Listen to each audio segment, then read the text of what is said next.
Olá, sou Maria Regina Limeiro Ortiz, psicanalista da Sociedade Psicanalítica de Porto Alegre e coordenadora do Café Literário da Psicanalítica. Essa é uma atividade que tem como objetivo compartilhar com a comunidade psicanálise, literatura e cultura. Hoje iremos conversar sobre as histórias de quadrinhos de Neil Gaiman.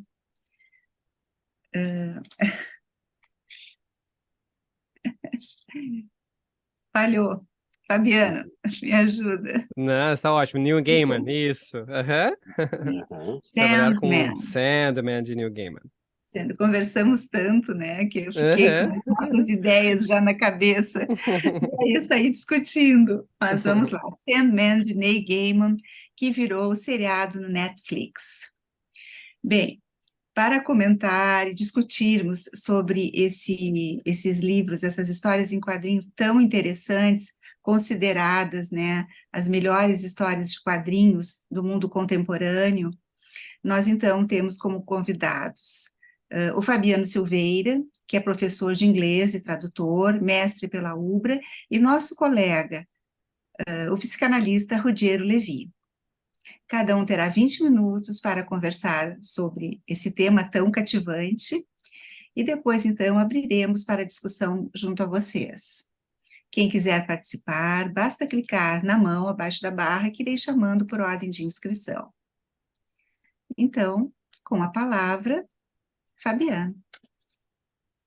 Tá certo. Muito obrigado mais uma vez pelo convite e a honra de poder participar dessa conversa, né? É um prazer estar aqui com o doutor Ruggiero também. Muito obrigado, doutora Maria Regina.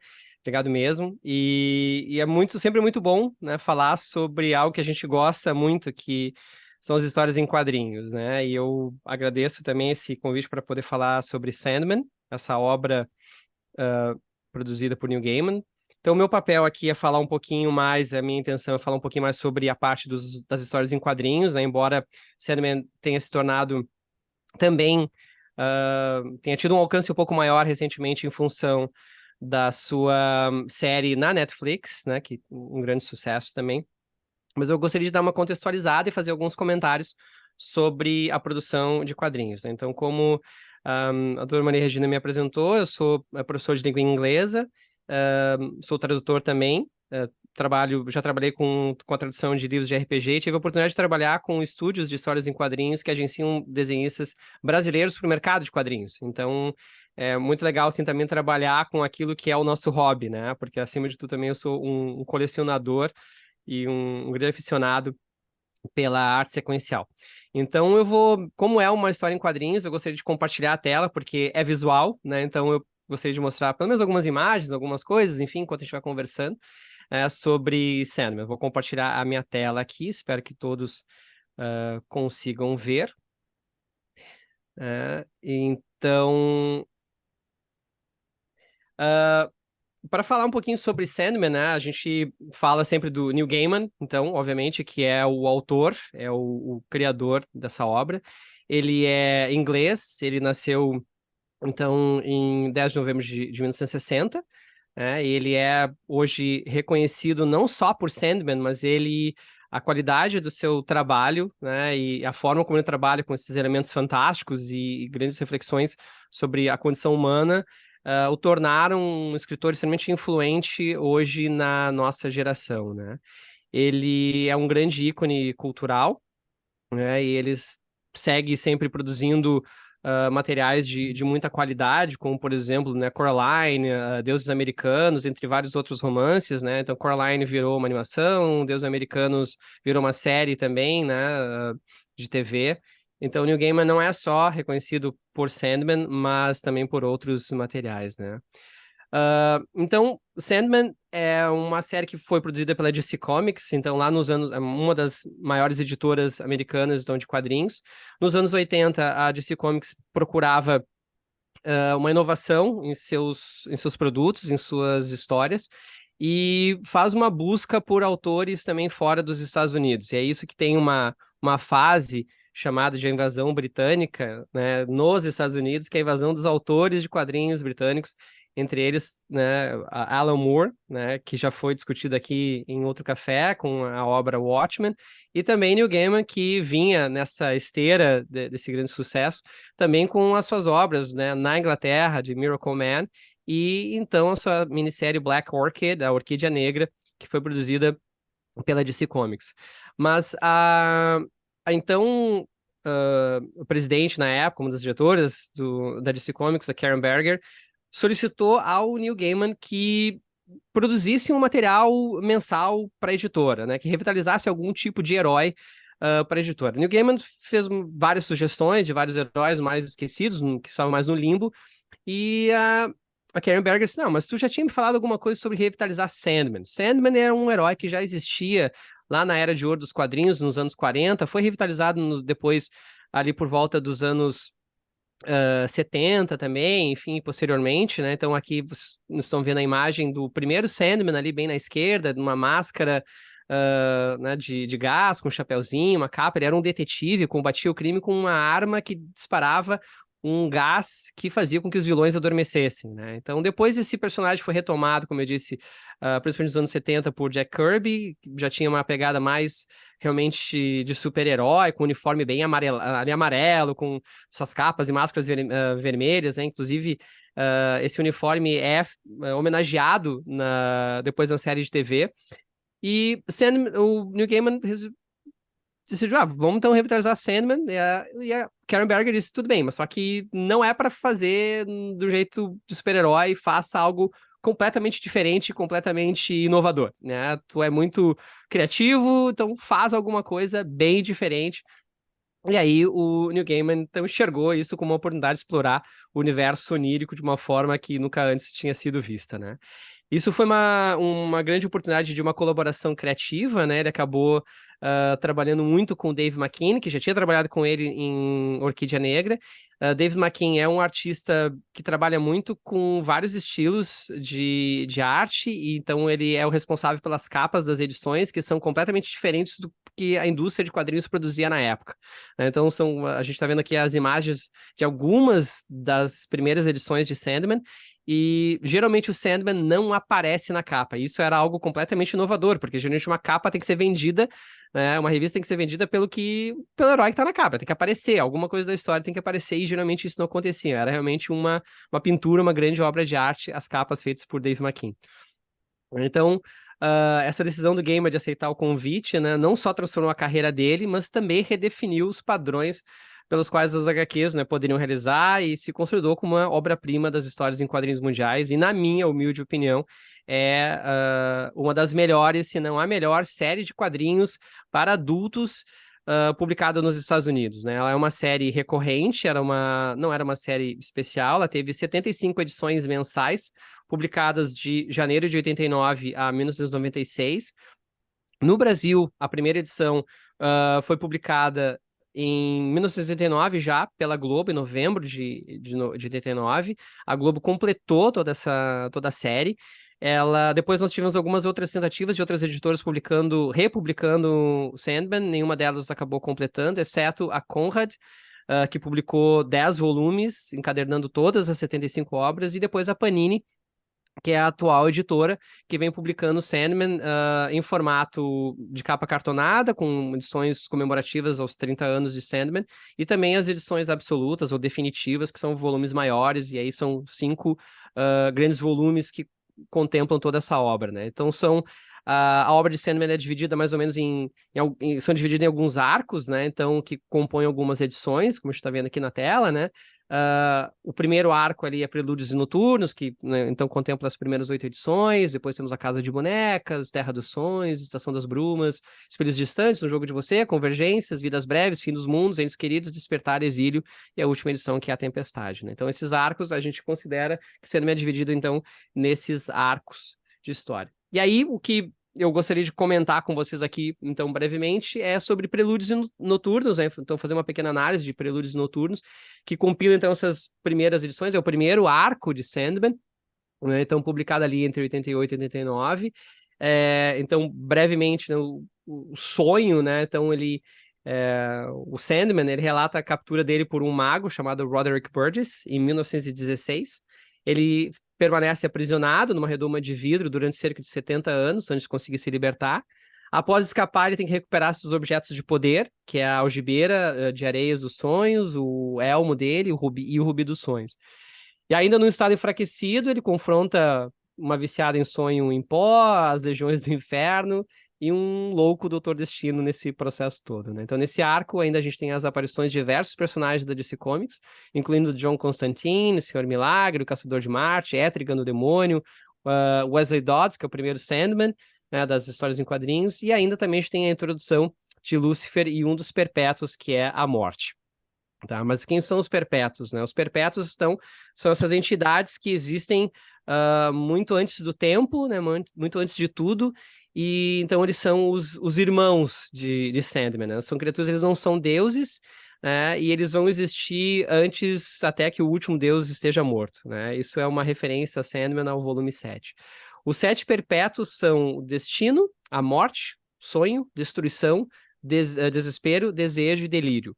Em inglês, esses nomes todos começam com a letra D. É Destiny, Death, Dream, Destruction, Despair, Desire e Delirium.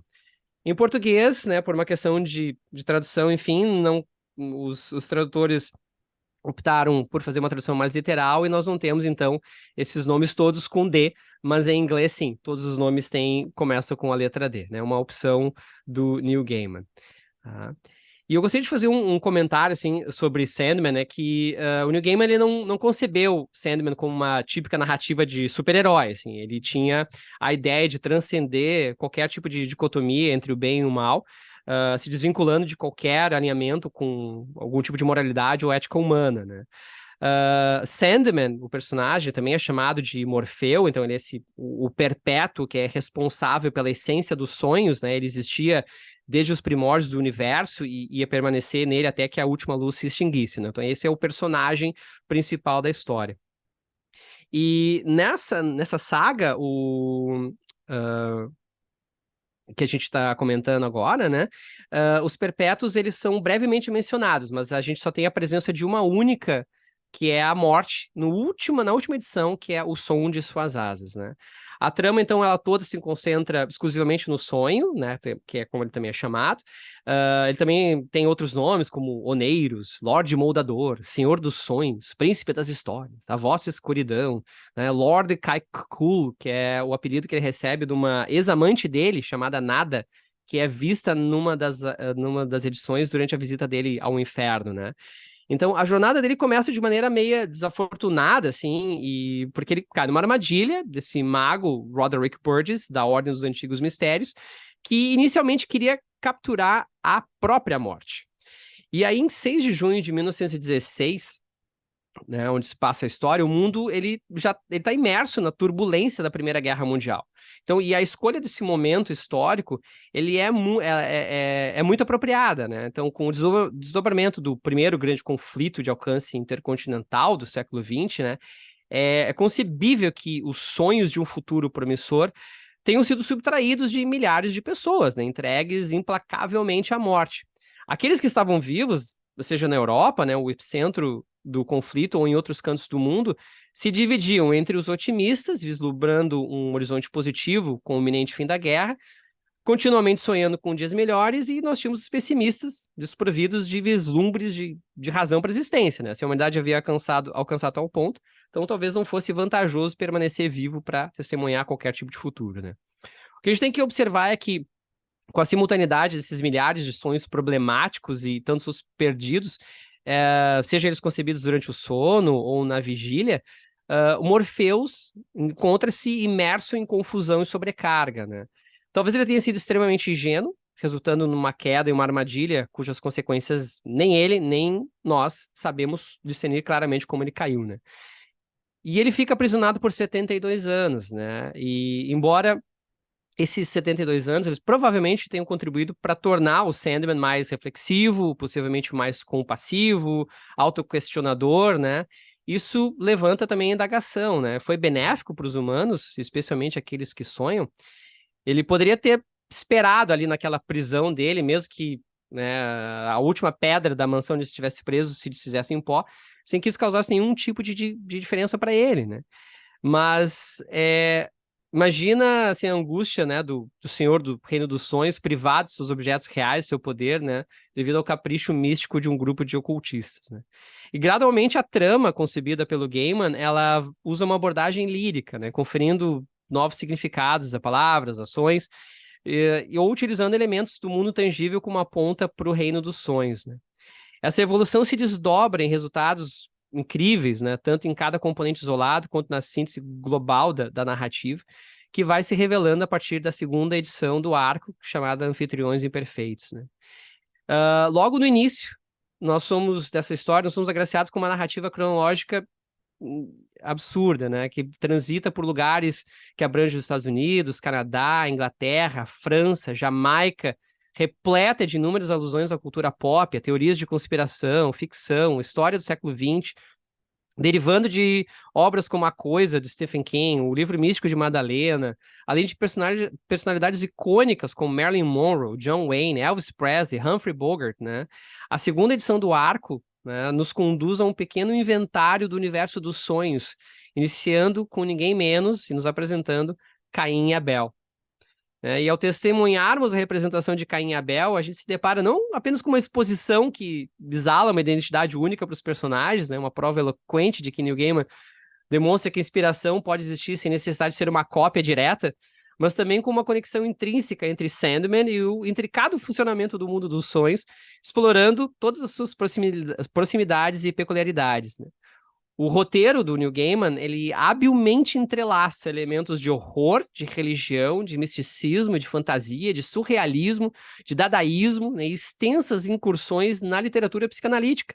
Especialmente, né, e aí depois o doutor pode comentar, na freudiana e junguiana, né?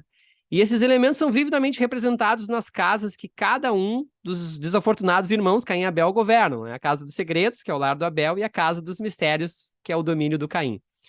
Nós temos também a inclusão de Hecate, né, da mitologia, que é representada como a donzela, a mãe suprema, a Vera encarquilhada, né? E isso demonstra a influência constante de Shakespeare na narrativa do Gaiman, que emerge com uma senda inicial na exploração do universo onírico, né?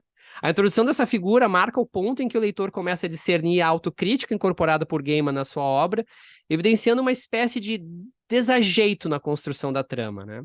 Então, inicialmente, os desajustes textuais dele são escassos, quase imperceptíveis, que são atribuídos a uma simulação de uma quantidade considerável de informações em um curto período.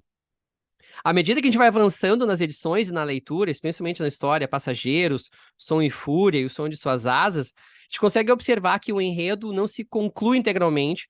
A gente encontra alguns tropeços no entrelaçamento dos personagens e que apresentando conexões um tanto frágeis entre as edições. Mas tem uma faceta que é extraordinariamente desafiadora em Prelúdios e Noturnos, que a gente observa isso em 3 edições incríveis, né, sendo uma delas o Sono dos Justos, depois Sonhem um Breve, Sonhem Comigo e 24 Horas, né? E aí, eu gostaria de iniciar rapidamente a análise destacando a contribuição artística de Sam Keith, que é responsável pelo desenho das 5 primeiras edições, né? Só para mostrar aqui uma arte dele. Então, a primeira consideração que merece destaque é a maestria com que ele elabora o layout das páginas, né? O leitor aguarda com grande expectativa o desdobramento da narrativa, ansioso por descobrir o tipo de borda, a imagem, a integração de espaços que vão ser apresentados, de que maneira eles vão ser concebidos. Ele incorpora elementos das artes decorativas, como arte nouveau, arte deco, mosaico, né? Para forjar diferentes plataformas em cada cena.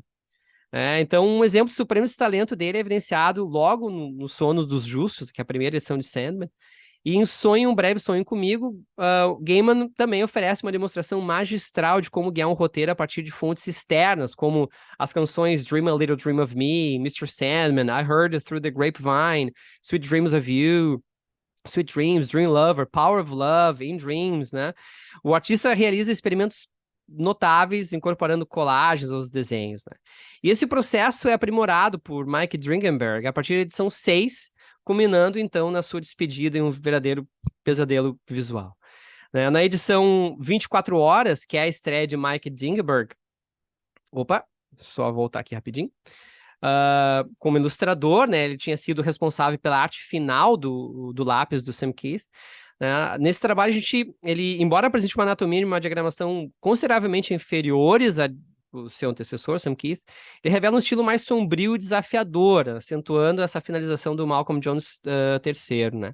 Essa abordagem confere aos personagens, especialmente ao Morfeu, uma aura mais ameaçadora, né? Ele estrutura a página deles com os quadros nulos, destacando essa dicotomia entre o preto e o branco, e adota uma abordagem mais contida no contorno e na interação entre esses quadros, né? Apesar de 24 horas e Som e Fúria apresentarem uma excelente elaboração de enquadramento.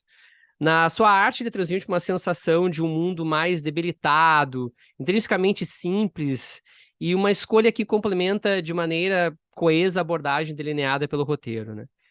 Em 24 horas, o Gaiman está narrando uma história, narra a saga do Doutor Destino, John Dee, que está internado no asilo Arkham pela Liga da Justiça. Ele manipula o Rubi, que antes pertencia ao Morpheus, né? E essa narrativa desencadeia uma trama genuinamente assustadora, né? Centrada na jornada de ódio e domínio da humanidade por meio de sonhos.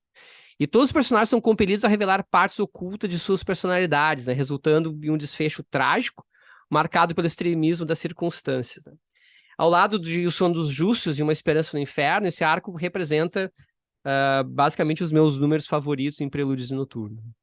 E para encerrar, né, essa minha análise, né, o primeiro arco de Sandman é uma exploração de múltiplas facetas de culturas, de mitos, religiões, personagens clássicos dos quadrinhos, né, abrangendo desde a Era de Ouro até a fase inicial da Era Moderna, né? O Neil Gaiman ele inaugura uma jornada entre o reino dos sonhos e a realidade, concebendo um Sandman que personifica o próprio sonho, né, ao mesmo tempo justificando sua existência em relação aos Sandmans anteriores, os quadrinhos, notadamente em relação ao último, né, que ainda perdurava, né, pelas edições da DC Comics. Então, esse aspecto é mais aprofundado pelo autor nos arcos subsequentes, né? E o desfecho impactante envolve um encontro revelador entre irmãos, sonho e morte, e uma compreensão final de Morpheus acerca da fase presente de sua existência, né? O leitor é deixado imerso em devaneios, entregue aos abraços da figura pálida de Sandman, com cabelos desgrenhados, e aquela algibeira repleta de eterna areia de doces e de sombrios devaneios. Então, essa é a minha parte. Eu sei que a gente teria muito mais ainda para falar sobre Sandman, mas eu procurei cumprir os 20 minutos que eu tinha. Desculpa se foi um pouco corrido, mas estou aí à disposição para seguirmos no debate depois e na conversa. Muito obrigado.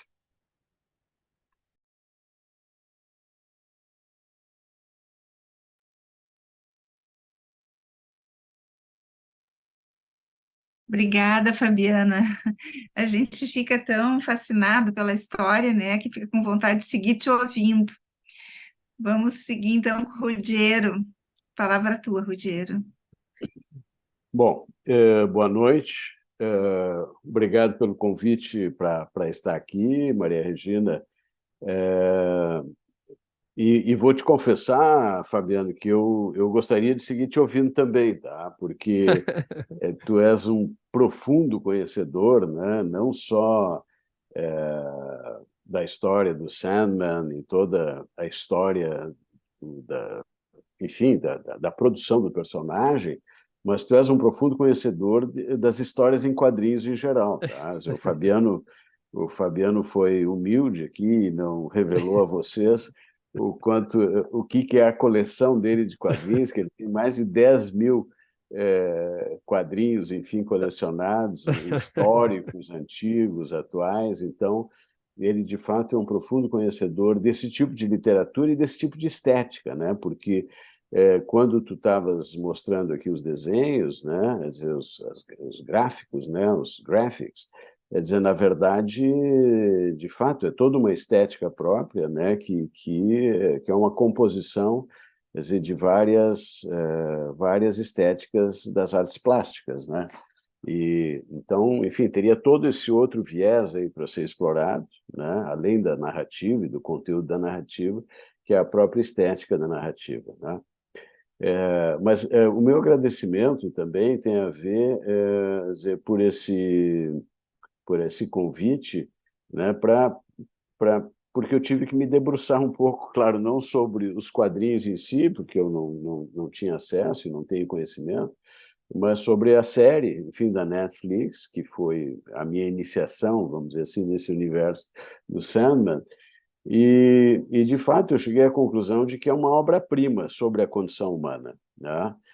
Porque os perpétuos, né, que foram mencionados pelo Fabiano, na verdade, representam múltiplos aspectos da vida humana, né?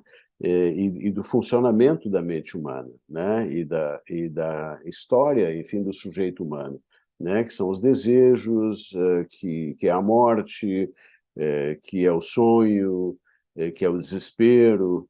Então, cada um dos perpétuos, e eles são perpétuos de fato por isso, porque eles existem e atravessam toda a condição humana, quer dizer, desde a existência do homem, quer dizer, até, enfim, o infinito da vida humana, eles estarão presentes, né?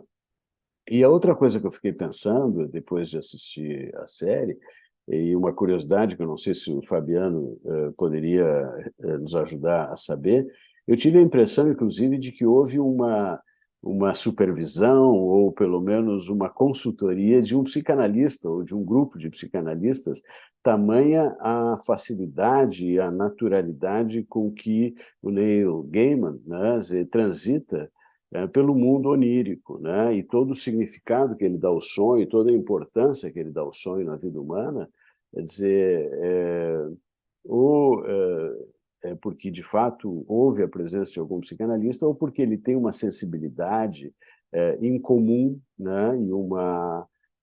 E uma empatia e uma sintonia, vamos dizer assim, com a condição humana em comum, que lhe habilita, de fato, a transitar dessa forma pelo mundo dos sonhos, né? Tem várias aproximações entre a psicanálise e Sandman, né? Porque os dois, tanto a psicanálise quanto o Sandman, entendem que a vida desperta, na verdade, a vida de vigília, como nós chamamos, ela é decorrência da vida onírica, né?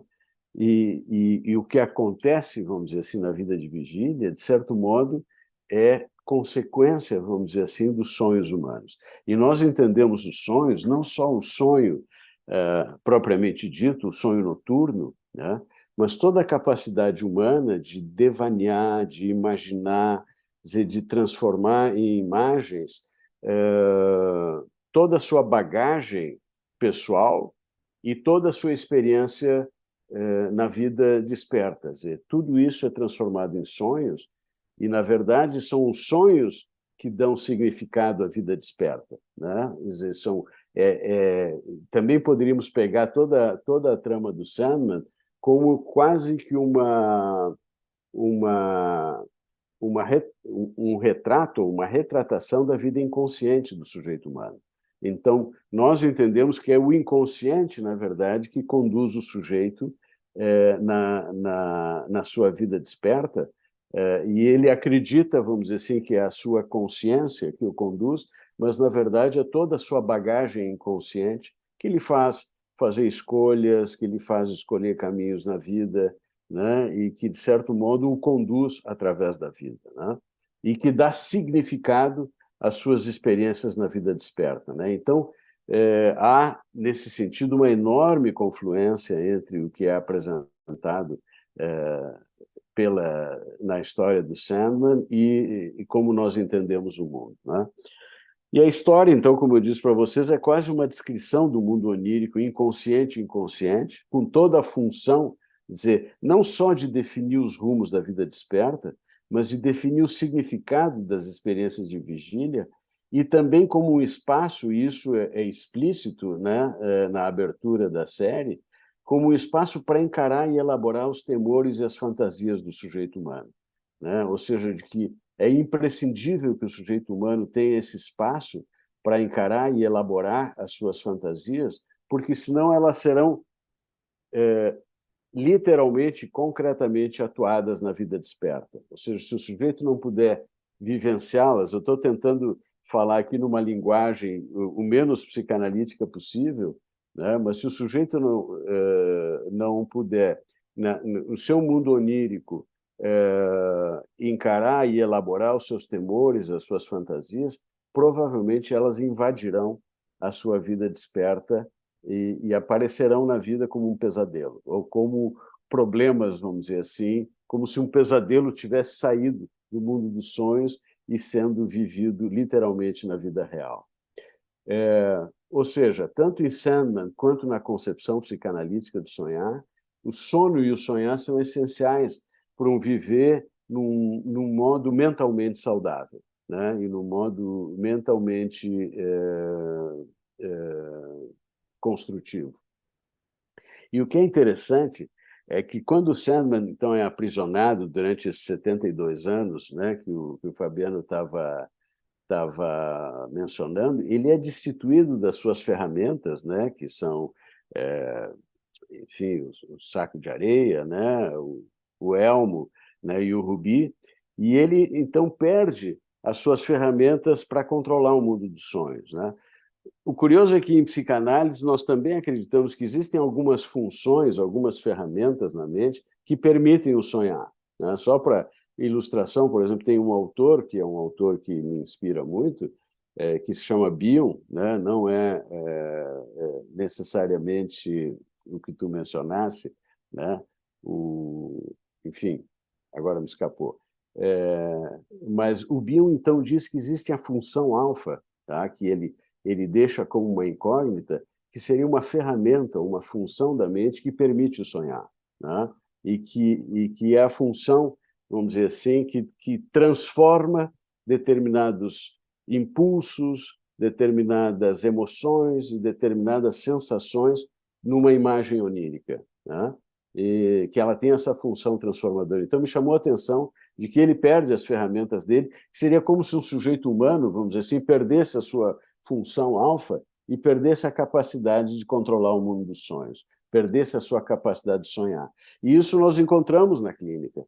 Sujeitos, vamos dizer assim, que perdem a sua capacidade de sonhar e a sua vida vira um inferno, né? E a sua vida vira...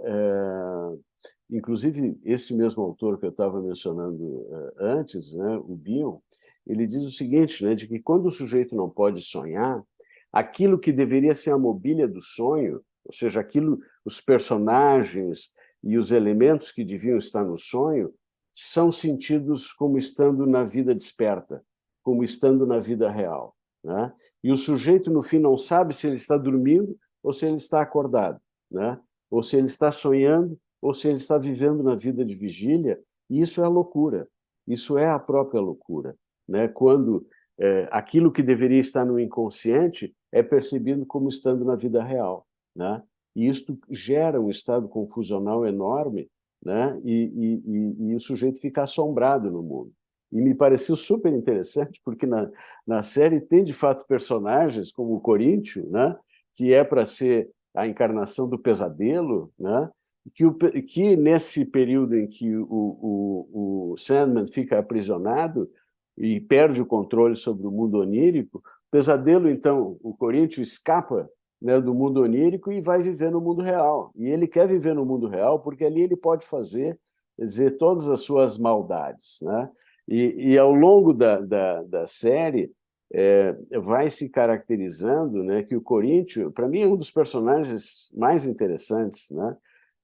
O Coríntio é a maldade absoluta. Ele é a encarnação do que nós chamamos a pulsão de morte, né? Só que, porque ele é um assassino frio, né? Sem a menor compaixão, né? Narcisista, mas um narcisismo destrutivo brutal, né? E ele cria um séquito de adoradores, né?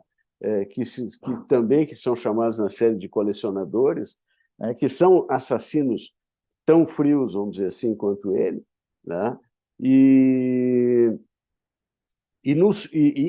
na psicanálise nós costumamos dizer, Fabiano, que quando esta pulsão de morte ou essa pulsão profundamente destrutiva, ela não está ligada a outras representações, a outras imagens, ela fica, como nós chamamos, desfundida, ela fica solta e ela pode atuar livremente e conduz o sujeito, né, silenciosamente a praticar ações autodestrutivas ou heterodestrutivas.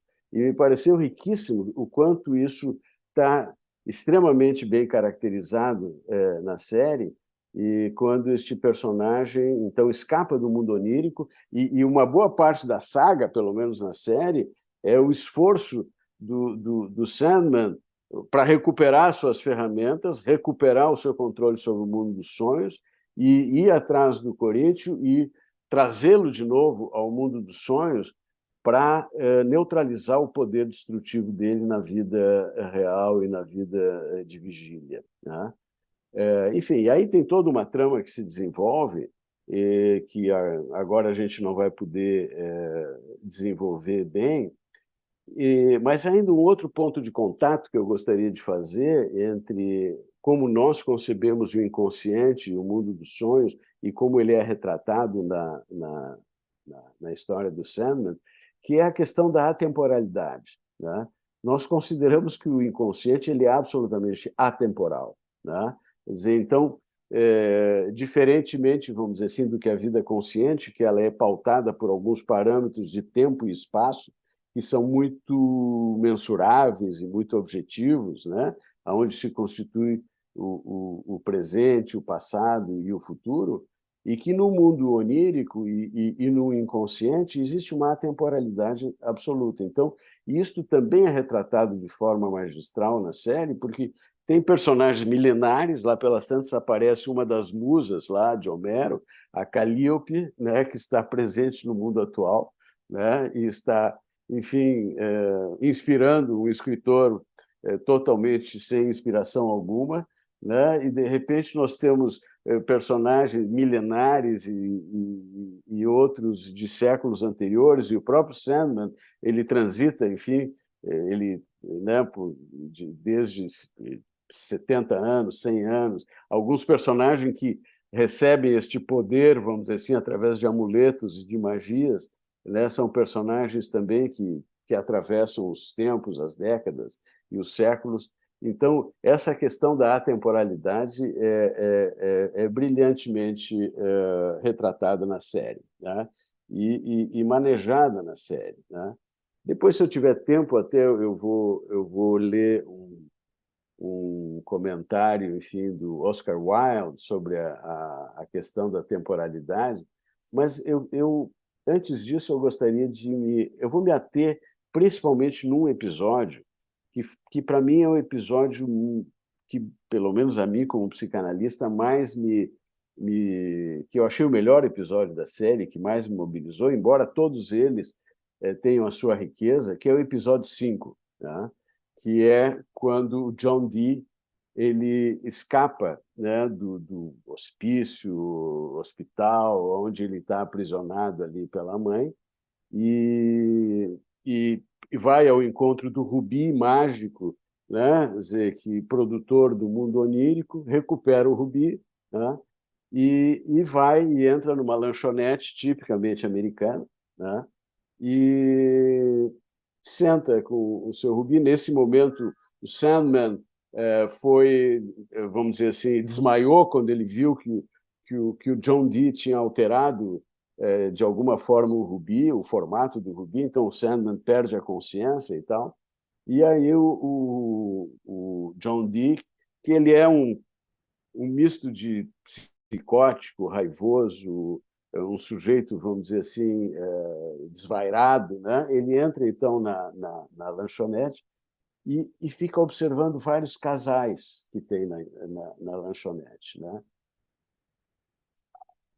Claro, ele diz que ele vai usar o poder do Rubi para criar um mundo melhor, que seria um mundo sem as mentiras e sem as hipocrisias da vida cotidiana nossa, né?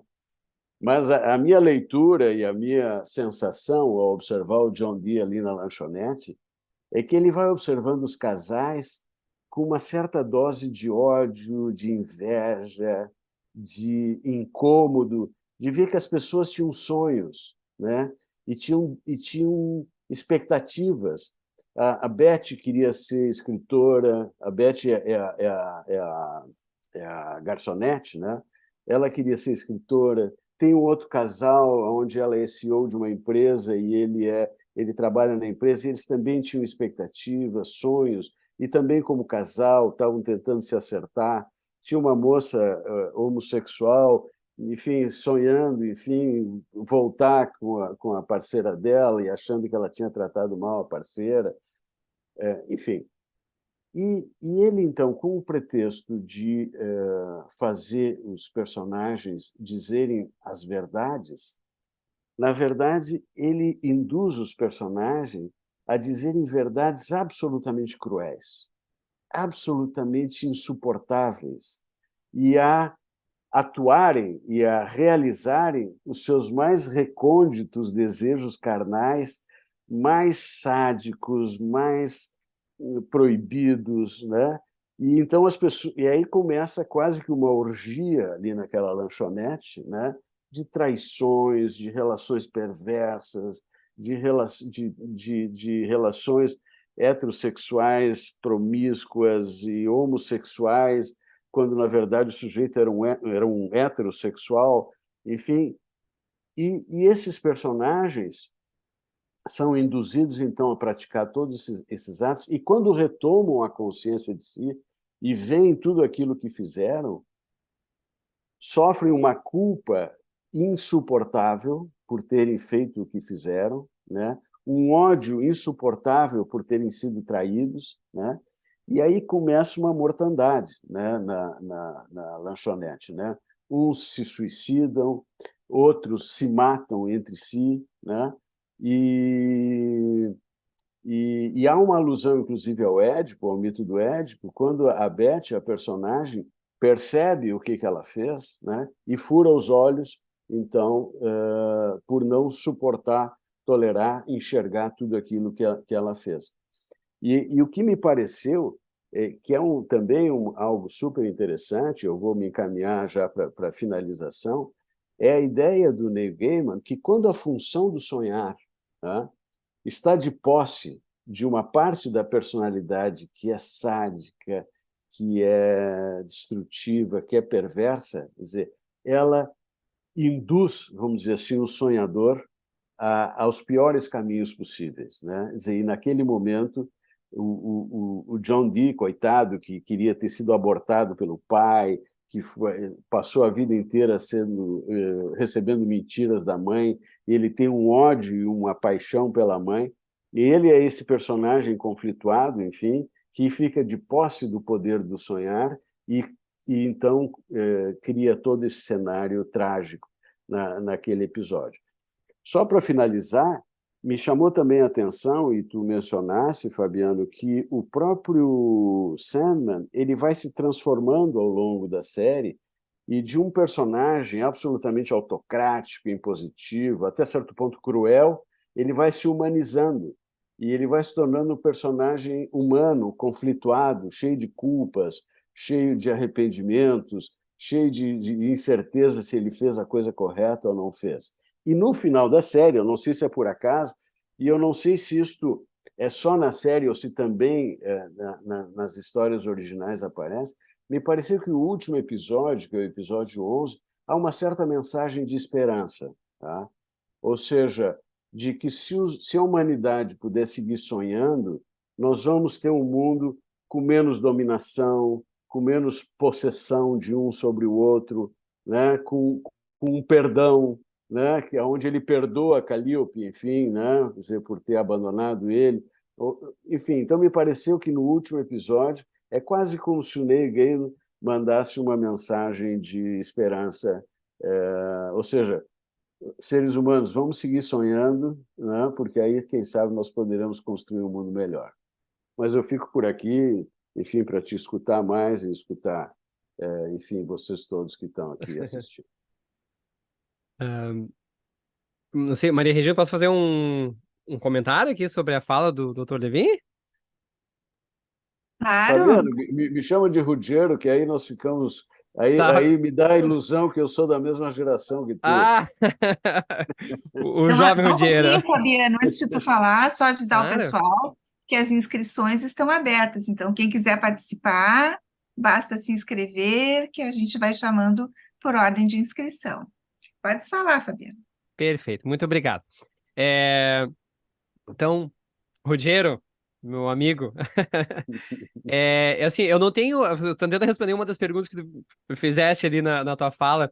Eu não tenho, assim, muita certeza se realmente o Neil Gaiman tem algum tipo de assessoria de psicanalistas, mas até porque muitas vezes ele não abre, assim, quais são as fontes, as referências dele, mas nós sabemos que ele é um grande estudioso, assim, ele é como um escritor, ele é uma pessoa que realmente faz uma série de pesquisas, né? Então, e ele é muito, nitidamente, ele é um grande fã e apreciador de mitologias. Mas assim, não quer dizer que ele também não seja um grande estudioso de outras áreas, porque Sim. se nota realmente, assim, pelo trabalho dele, que realmente ele bebe de outras fontes, inclusive a própria doença do sono, que embora ele nunca tenha dito, mas não é por acaso que ele A escolheu encefalite começar. letárgica, enfim, né? Exatamente. Ele não começou a série em 1916 por qualquer razão, porque no momento que Sandman está aprisionado, as pessoas já ou não dormem, ou, né, não dormem mais, ou dormem e não acordam mais, enfim. Então, o aprisionamento do Sandman é o causador, né, da doença do sono de 1916 ali, Claro. dessa pandemia do sono, né? Uhum. Então, sim, mas eu acredito que sim, até porque ele foi um dos consultores também da série, né? Então ele trabalhou, atuou muito próximo aos produtores da série, então provavelmente deve ter tido um time ali de psicanalistas, enfim, né? E outras pessoas. E ele mesmo diz, assim, claro, se a gente. Eu procurei fazer aqui os comentários mais da história em quadrinhos, né? Uhum. Não da série, mas a série ela é muito próxima realmente do que as HQs foram escritas, mas ele mesmo dizia assim, olha, eu tava experimentando muitas coisas, enfim, e com a série eu tive a oportunidade de corrigir algumas coisas, de fazer coisas diferentes que eu não teria feito naquela época, fiz diferente, Sim, enfim, né? sim. E claro, até por ser também uma mídia diferente, né? Então eles optaram na série por juntar dois arcos, que é Prelúdios e Noturnos e A Casa de Bonecas, que são as 16 primeiras HQs do Sandman. Então eles condensaram Uhum. isso, né? O Corinthians, por exemplo, vai aparecer só na edição 10, né? Então ele não Sim. aparece logo no começo. Então, claro, eles fizeram ali algumas coisas, algumas opções, né? E isso é normal, né? Quando a gente tem essa transposição midiática, né? Mas eu também um outro ponto da tua fala que eu gostaria de comentar, assim, que é sobre a questão da esperança, né? Eu acho que isso é algo muito presente no Sandman, né? Eu vou procurar, assim, evitar maiores spoilers, porque eu acho que ler o Sandman, mesmo que sejam 75 edições, mas são coisas assim que é uma leitura basicamente vai demandar tempo, obviamente, né? Até porque o Gaiman, ele é não é só as histórias de Sandman não são só arte, né? Como tem muitos artistas, às vezes, muitas HQs que são basicamente painéis de desenho e sem texto. Não, Sandman tem texto, tem bastante texto ali, Uhum. texto muito importante. Então vai demandar um pouquinho de tempo dessas as 75 edições. Mas tudo isso que a gente vê na série e essa questão da esperança ela é muito presente, assim, e acho que o desfecho depois lá na edição 74, 75, aí ela encerra na 75, é exatamente isso, assim, é esperança, né? Não vou dizer o que acontece, obviamente, Sim. para quem não leu, embora seja uma série de mais de 30 anos, não vou dar spoiler, porque acho que a experiência da jornada ela é muito interessante, assim. Mas essa questão da esperança, ela é notada nos quadrinhos, nessa mudança do próprio Sandman, principalmente na edição, e aí a gente tem isso também na série, que é no episódio em que ele vai ao inferno buscar o seu elmo, né? Uhum. E na HQ, né, aí ele chega lá no... Bom, ele chega no inferno, ele descobre que o inferno é um triunvirato, né? Então ele é dominado por 3 demônios e não só por Lúcifer. Então, ué, como assim? Ué, agora são 3 demônios? As coisas mudam Uhum. aqui também no inferno, né? Então... Não é só o Lúcifer o dono do inferno. E aí, claro, eles descobrem qual é o demônio que está com o elmo e eles, tudo bem, eu te entrego o teu elmo, né, o elmo do poder, porque a essência do poder do Sandman estava nos três artefatos e ele precisava recuperar isso. E aí, se acontece aquilo que acontece na série, embora na série o demônio tenha escolhido um campeão e ele escolhe o Lúcifer, né, nos Uhum. quadrinhos é o próprio demônio que faz, o Lúcifer não é escolhido. Mas eu acho Sim. interessante, assim, que Vocês estão me ouvindo? É que o Rudiero tá Sim, Sim, meio sim, lento. sim. Não? sim. Beleza. É que Não, o Rudiero tá tô ouvindo meio bem. Tá, beleza. Hum, Achei que talvez fosse a minha conexão, assim, porque achei que o Rudiero tava meio hum. lentinho, assim, na movimentação, meio quebrado, assim, na movimentação. Desculpa. Sim, sim. E, a disputa, né, que é feita é uma disputa verbal, né? É uma disputa oral. E eu acho isso muito interessante, porque não é um combate físico, né? É um combate Sim, mental, né? sim. E o Sandman, né? Eu não vou dizer como é que ele ganha, mas ele dá a entender, né? Enfim, essa mensagem. Mas nos quadrinhos, quando ele sai do inferno com o elmo, Lúcifer diz: Olha, é, eu vou te pegar. Eu não vou te pegar, tu vai ver só, eu vou te pegar, vou te destruir. Porque aqui no inferno, tu não tem poder, né? Porque se teu Aham, poder deriva dos sonhos, cara, sim. tu não tem poder aqui. E aí ele responde, né? Ele diz assim: Você diz que eu não tenho poder? Talvez seja verdade. Mas dizer que sonhos não têm força aqui no inferno? Diga-me, Lúcifer, estrela da manhã, indaguem a si mesmos, todos vocês, que poder teria o inferno se todos aqui presos não fossem capazes de sonhar com o céu? Uhum. Então é a esperança por.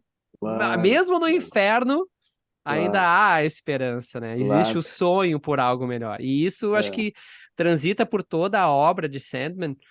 E eu me lembro que quando eu fui tentar convencer a minha esposa a assistir a série, ela disse: Bah, amor, saiu a série, bah, Sandman, vamos assistir. E ela, sobre o que que é? Assim, como é que eu vou dizer para ela sobre o que que é Sandman? Assim, eu vou tentar te resumir assim, ó. Sandman é uma história sobre histórias. Hum, Sobre histórias da humanidade. É sobre seres humanos.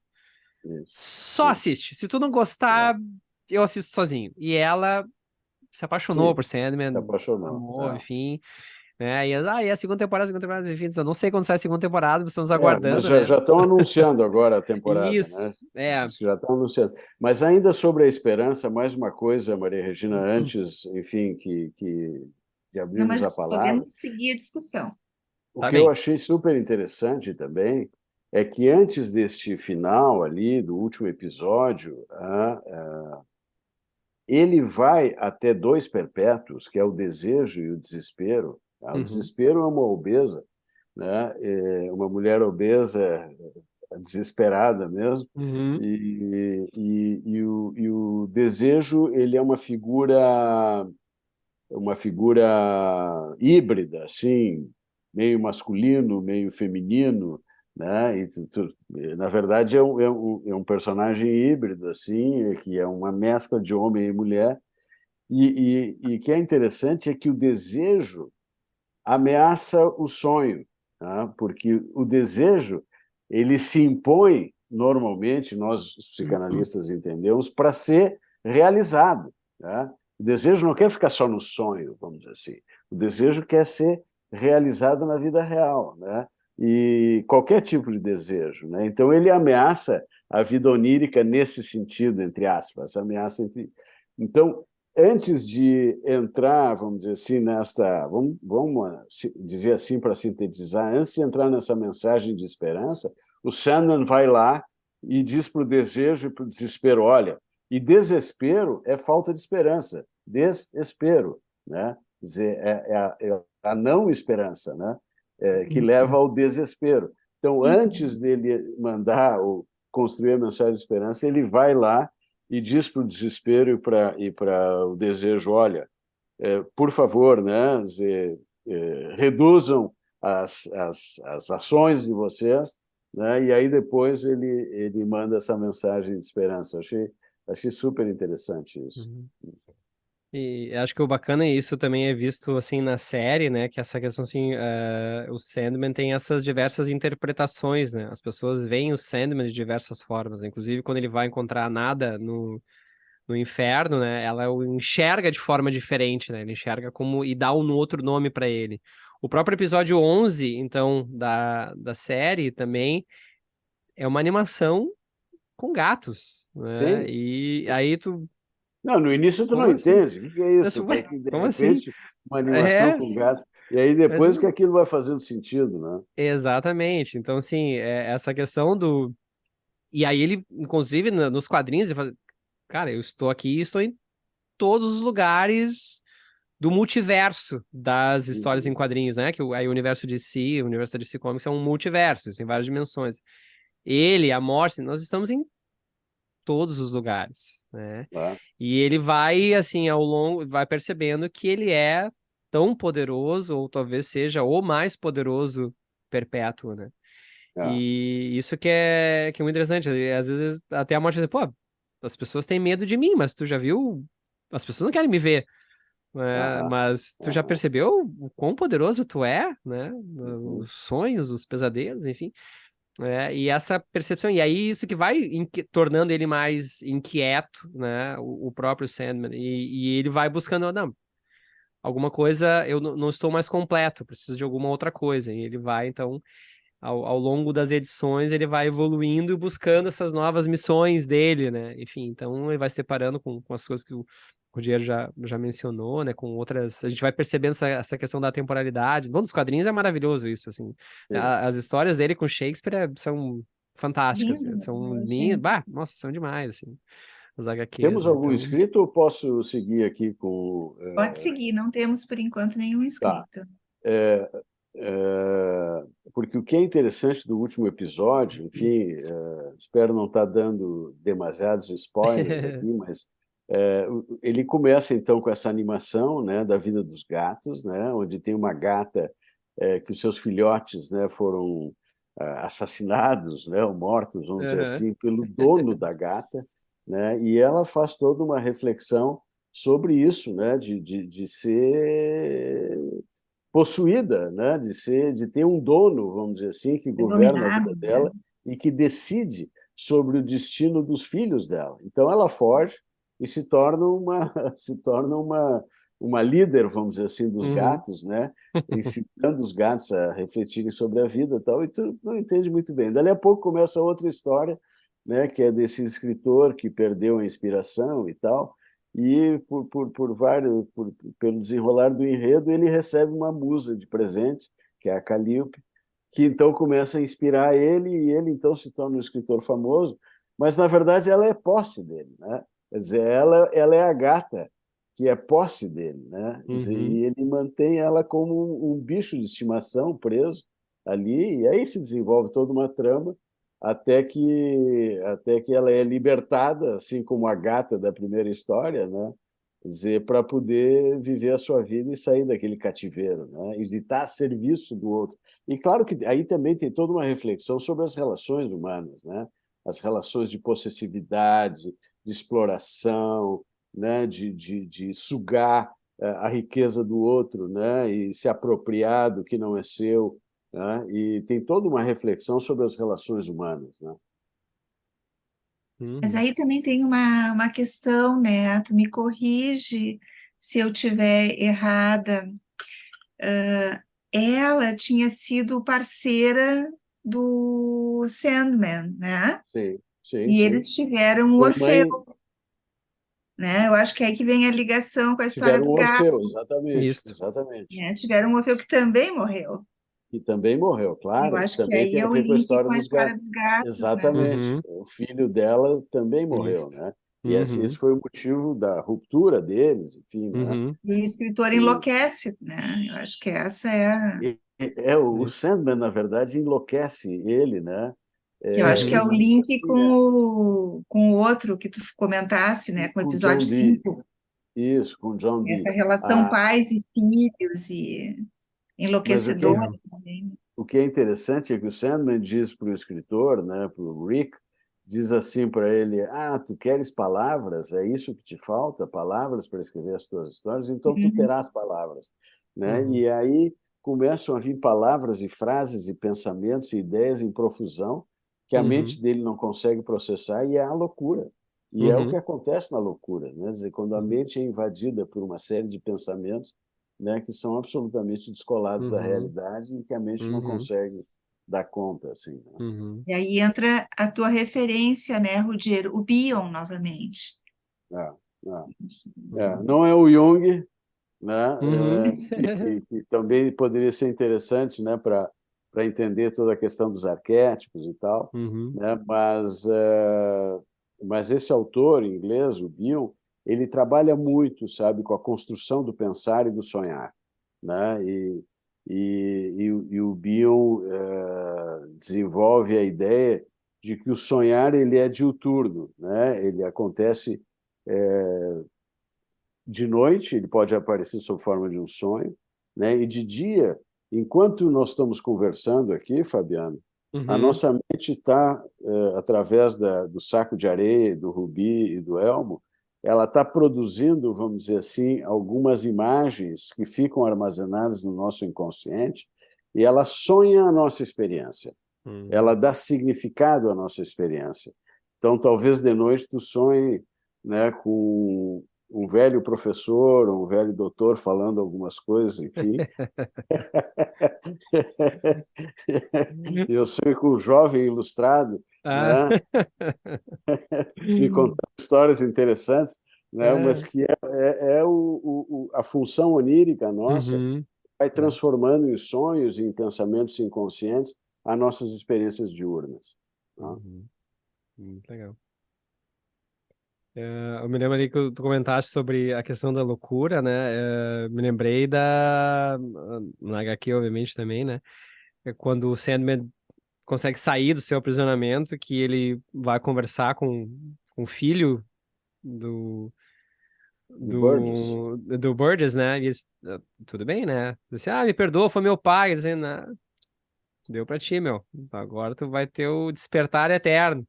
E aí Uhum, ele fica aquela condição de achar que tá despertando, mas ele tá sempre dormindo, né? Ele tá o tempo todo acordando, e aí ele tá naquela coisa louca e aí depois sai a câmera, né, dentro da HQ, e disse, nossa, ele tá dormindo tão calmamente, tão pacificamente, mas a mente dele tá uhum. completamente enlouquecida, né, com Sim, essa sim. sensação do despertar eterno, né?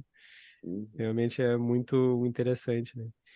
Eu gostaria de fazer um comentário assim também sobre a morte, né? Que é a irmã, né? Que Sim. aparece aqui no arco. Então, Prelúdio Noturno, ela é a última, assim, né?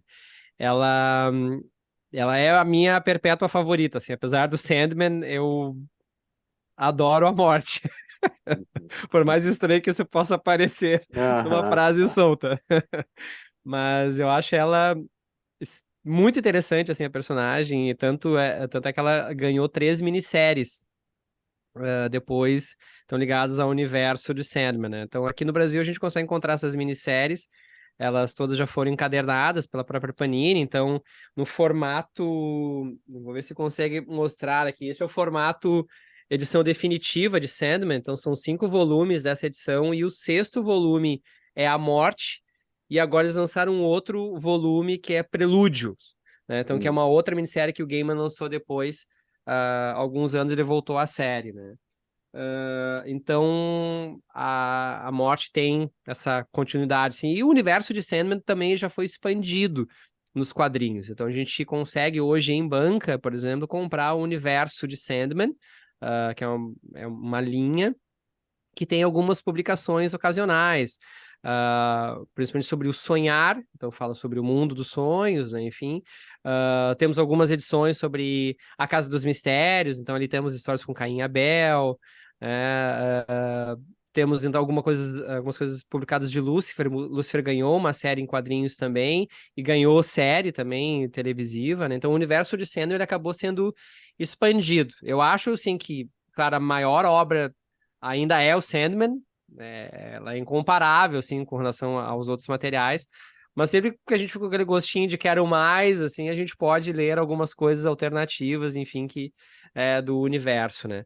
E eu Sim. acho interessante, assim, só como me diz respeito à parte de quadrinhos, né? Eu acho que essa informação só pode ser talvez um pouco relevante, é que Sandman, ele inaugura um selo de quadrinhos adulto da DC Comics, da editora, né? Porque até então, até ali os anos 80, nós tínhamos algumas coisas experimentais, né, para adultos, mas até então, assim, tudo era muito, era uma literatura muito quadrinhos infantil ou Sim, infanto-juvenil, e aí o quadrinhos adulto que tu tinha era o quadrinhos erótico, era o quadrinho erótico, né? sim.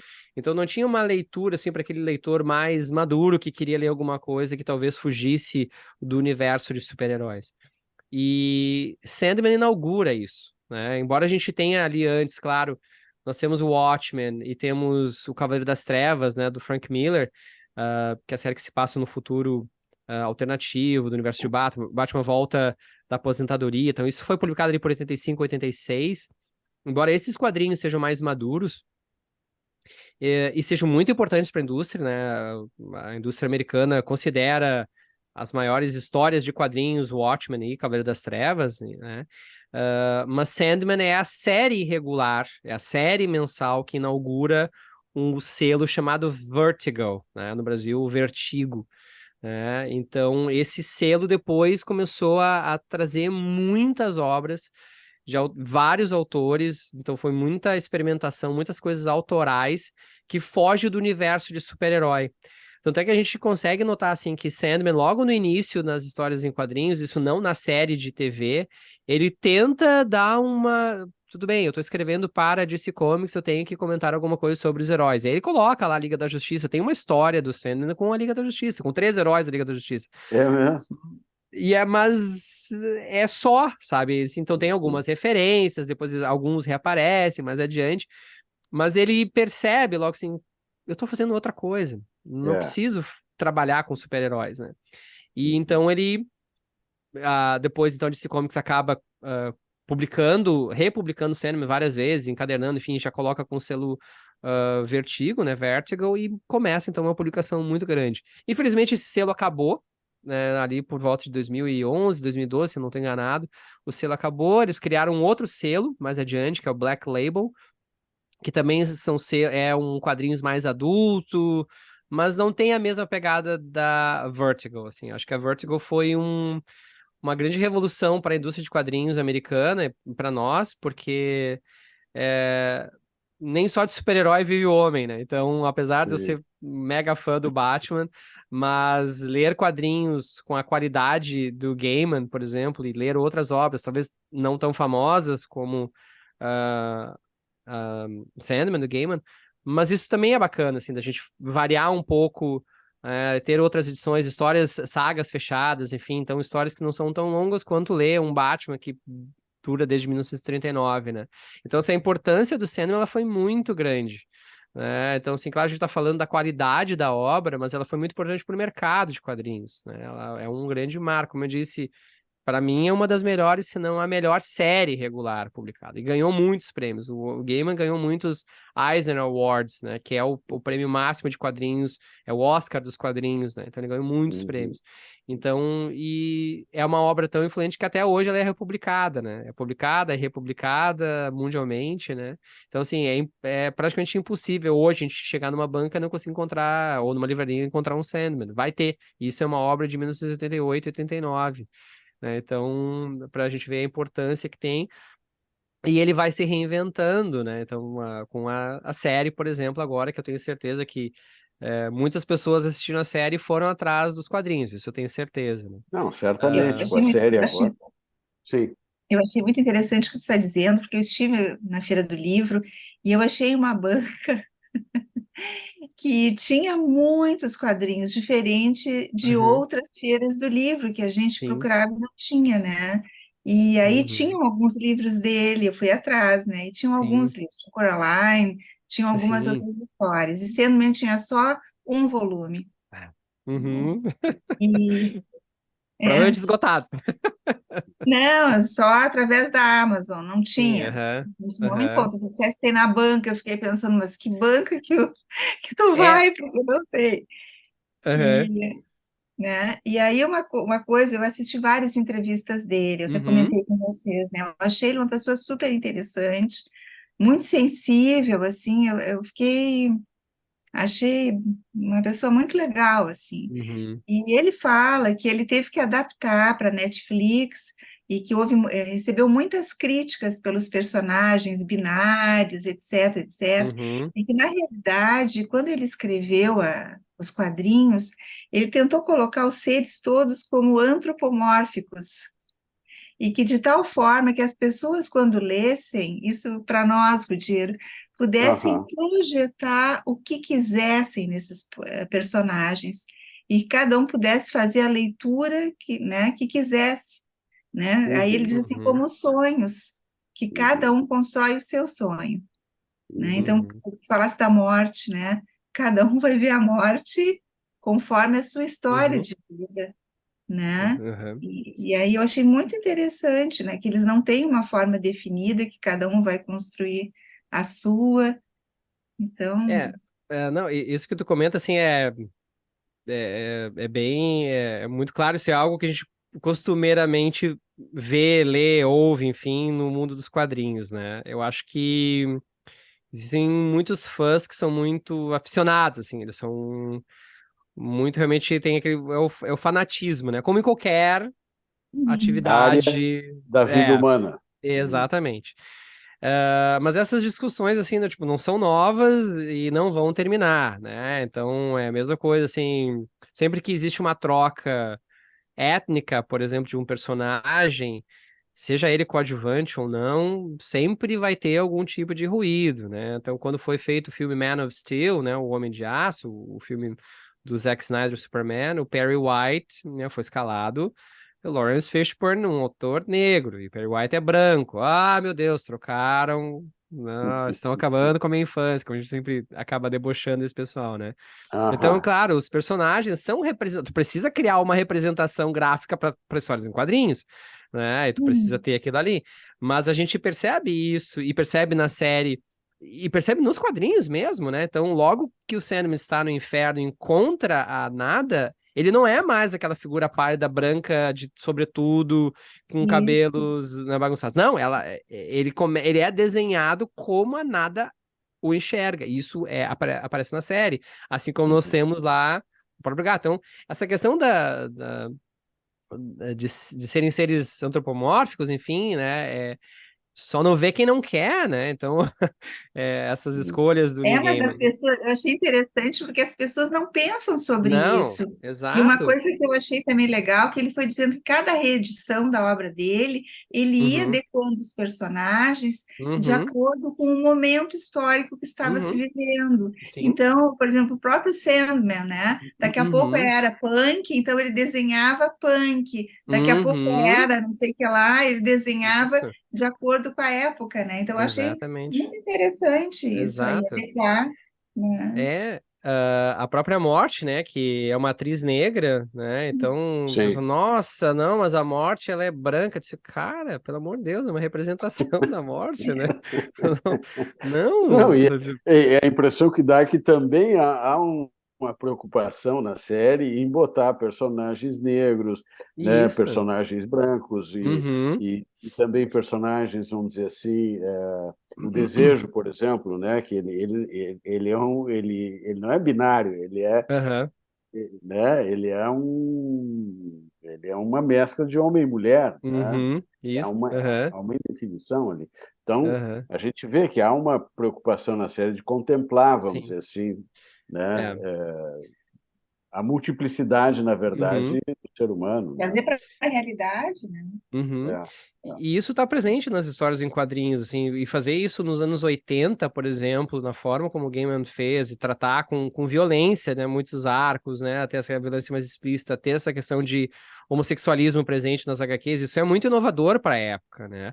E isso passou, assim, eu não sei o quanto ele pode ter sido censurado pela editora, para ter que reescrever, mas a gente lê a obra de Sandman, a gente percebe essas questões que ele estava muito à frente do seu tempo, né? Apesar de estar experimentando ainda, de talvez não ser o autor maduro que ele é hoje, enfim, né? Como ele falou assim, cara, se eu olho as minhas edições iniciais de Sandman, nossa, eu faria muita coisa diferente, né? Então, talvez todo artista seja assim, Sim, mas ele estava realmente muito à frente do tempo. E é bom que ele responde as coisas no Twitter, por exemplo, né? No Twitter ele vai lá e responde, né? Tem se eu não me engano, teve numa postagem que pergunta, assim, que alguém comenta, assim, ele dá uma retuitada, né? Que fala assim, pô, a morte é negra dele. A morte é um personagem de história de quadrinhos. Ela não existe, ela pode ser a morte que as pessoas veem como quiser, sabe? Então, ele vai e responde, sabe? Tipo assim, "Tchê, Aham, para com essa bobagem, né? sim. Porque eu, o criador, estou dizendo que está ok. Beleza, Aham, né? aham, Aceita, sim. né? Foi Aceita isso que que dói eu menos, né? criei. Tu podes criar uma outra morte branca, se tu quiser, Claro, ou é. parda, enfim, né? Isso. É, o Neil Gaiman ele teve numa Bienal do Rio, aqui no Brasil, se eu não estou enganado. Mas eu não. Eu me lembro que uma amiga minha, ela é muito fã dos livros do Gaiman, e ela, bah, Fabiano, vamos lá, não sei o quê. Infelizmente não consegui, mas eu espero que um dia eu consiga encontrá-la pessoalmente, assim, porque Uhum. realmente ele parece uma pessoa extremamente acessível, ele é realmente muito inteligente pelas declarações que ele faz, e essa questão de defender a obra dele, de mostrar assim, tipo, olha, vocês estão exagerando com relação à minha obra, menos e né, vamos lá, Aham. é, tudo que eu quero representar tá aqui, e não sejam E, tão Fabiano, vamos idiotas. aproveitar que tu está aí. Claro. Essas outras histórias em quadrinhos, Uhum, a Coraline e as outras, uhum, têm a mesma densidade, a mesma profundidade, vamos dizer assim, que Sandman, porque Sandman, vamos dizer assim, é de uma uhum, complexidade, de uma densidade absurda, sim. assim, né? Uhum. Ahn, Rogério, assim, vou dizer assim que eu me lembro um pouco mais de deuses americanos, assim. Faz muito tempo que eu li, na verdade, né? Ah, ele, ele tem sempre essa questão de influência mitológica, sempre é muito grande, muito presente nele, né? Uhum. Nas obras dele, ele sempre é notável, assim, é muito escancarado, né? E claro que é uma outra pegada, por exemplo, assim, Deus Americanos, né? E as outras obras dele, mas a gente percebe que ele sabe trabalhar os personagens e Sim. essa humanidade dos personagens, sabe? Essa questão Uhum. de não fraqueza, talvez não seja essa palavra que eu queira dizer. Fugiu a palavra Sim, que eu sim, ia sim, usar. sim. Mas ele consegue retratar o Sim, ser esses humano. dilemas, essas Isso, fragilidades do ser humano, fragilidades, essa exatamente. angústia. É. Isso, né? Apesar de, claro, Deus Americanos, a série, eu me lembro que eu vi alguns episódios, assim, bah, tá bem escatológico isso, assim, mais do que eu não me lembro do livro. Mas o livro é muito interessante, assim, e exatamente mostra essas relações humanas com divindades e como tu lida com isso e no meio tu tem esses seres humanos que são frágeis, que são falhos, mas os deuses também são. Então ele é um autor assim realmente muito interessante, né, de se ler em outros materiais, né? Tá, mas então vamos aproveitar, já que ninguém está. Sim, Nós Regina. temos uma pessoa inscrita, Opa, vamos lá então. Lenira Vasco. Grayson, tu podes colocá-la, por favor?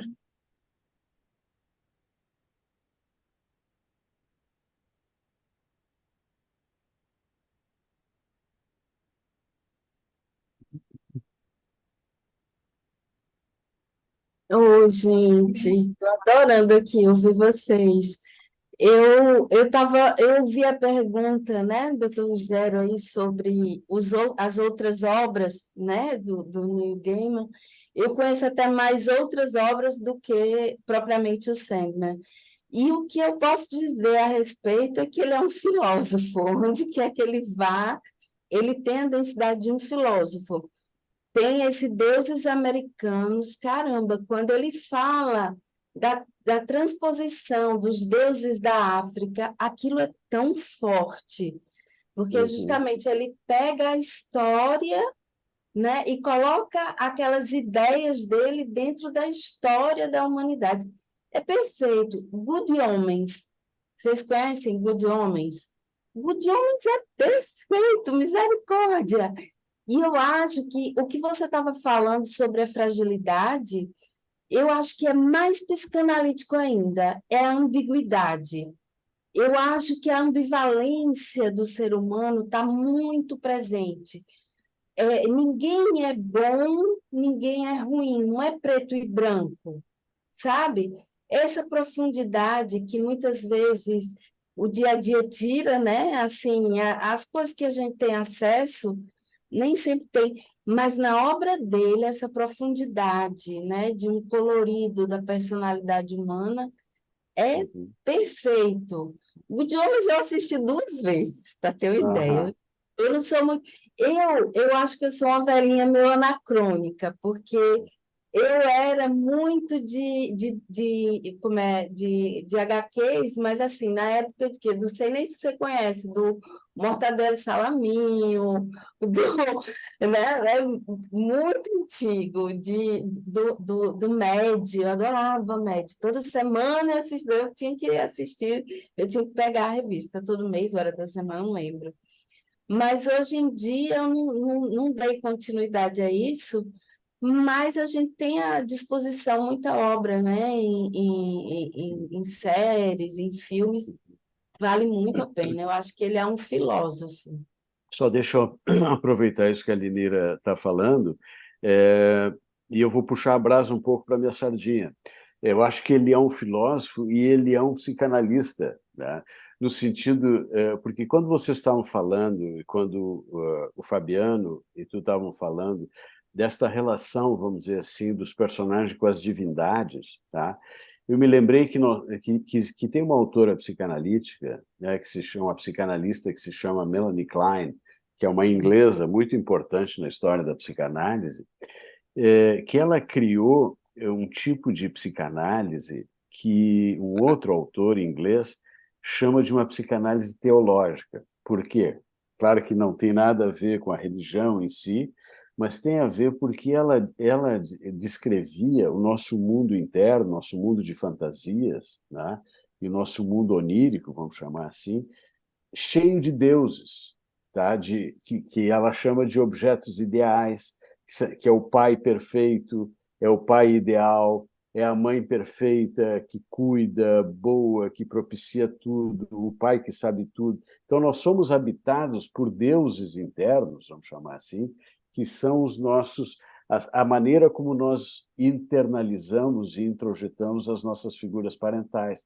E ela estuda todas as relações entre esses deuses internos e entre o sujeito, vamos chamar assim, que a gente chama o self, o eu, vamos dizer assim, em relação com esses deuses internos, né? Em relação, dizer, ou de submissão, ou de revolta, ou de sentimentos ambíguos, como tu falasse, de amor e ódio e de culpa, né? Que é todo o drama humano que aparece em Shakespeare, né? E que aparece no Neil Gaiman, quer dizer, que são gênios com a capacidade de retratar, quer dizer, esse universo humano que é carregado de relações com deuses, paixões, ódios, culpas, enfim, né? Então, eu acho que ele tem, assim como Shakespeare e outros autores geniais, a habilidade, vamos dizer assim, de trazer para a literatura todo esse universo humano, né? Inclusive, se Melanie Klein, porque a criatividade dela nas interpretações são dignas de histórias. Porque eu Sim. fico lendo aquilo, eu digo, meu Deus, de onde é que ela tirou? Eu não tenho essa criatividade toda, ela é muito criativa. Porque ela olha ali, quando ela está falando com o Richard, né? Aí ela vai interpretar ali o que ele está falando, o que ele está vivenciando, né? Ela escreve uma obra de ficção. Isso que Uma você está mitologia. falando, É uma mitologia. o drama, exatamente. Porque é uma coisa. Eu acho que se ela conversasse com o Neil Gaiman, eles iam fazer uma obra maravilhosa. É uma criatividade infindável. Você olhar para aquela criança brincando ali daquele jeito e de repente não, ele está pensando. É um drama tão grande, né? Mas realmente é o drama humano, né? E eu acho que a gente, enquanto psicanalista, tem um pouco que ter esse acesso à criatividade, né? Tem que ter, Tem que ter. porque foge, né, eu acho que vai por esse caminho da criação, foge um pouco do Especialmente normal, porque né? essas criações, e principalmente, enfim, tanto a literatura, os quadrinhos, enfim, tudo isso, nos oferecem imagens e narrativas que também nos ajudam a entender os nossos pacientes, né? Quer dizer, também nos servem como modelos para pensar determinadas situações clínicas. É o caminho que a gente dá para a riqueza do nosso mundo interno, né? A arte. Exatamente. Exatamente. E Pessoal, essa questão da riqueza, só um pouquinho, porque eu estou adorando a conversa de vocês. Aí quis me meter um pouco. Mas quando você falou do seu episódio preferido, Rogério, eu fiquei pensando no estranho, né?